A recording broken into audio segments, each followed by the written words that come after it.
ஒரு பொண்டாட்டிக்கு ஒரு புருஷனை பத்தி மட்டும் தெரிஞ்சா போதும் அன்னைக்கு நீ சொன்ன இல்ல, இட் இஸ் 100% கரெக்ட். உனக்கு கிரிக்கெட்டை பத்தி தெரிஞ்சிருக்க வேண்டிய அவசியம் இல்ல. என்ன நீ கல்யாணம் பண்ணிக்கிட்டா ஒரு கிரிக்கெட்டியர் வைஃப் இல்ல. என்ன இப்ப நானே கிரிக்கெட்டியர் இல்ல.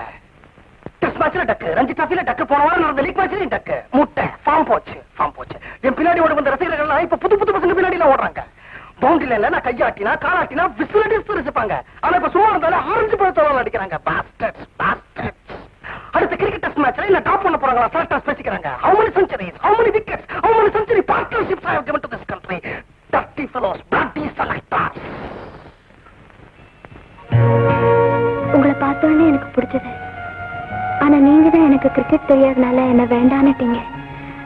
அதெல்லாம் கொஞ்ச நாளைக்கு தானே, இப்போது புரிஞ்சுக்கிட்டீங்களே. பல நாடுகள்ல பலதரப்பட்ட பெண்களை சந்திச்சதனுடைய விளைவா நான் பல தடவை தப்பு பண்ணிருக்கேன். என்ன மாதிரி பொண்ணு முதல்ல சந்திக்கிறீங்க இல்லையா? எனக்கு வரப்போற புருஷன் கெட்டவராவே இருந்தாலும் நடந்த உண்மைகளை ஒண்ணு விடாம என்கிட்ட சொல்லிட்டா எனக்கு ரொம்ப பிடிக்கும். என்ன பத்தின உண்மைகள்லாம் நான் உங்ககிட்ட சொல்லிட்டேன். அதனாலதான் உங்களை பிடிச்சிருக்கு.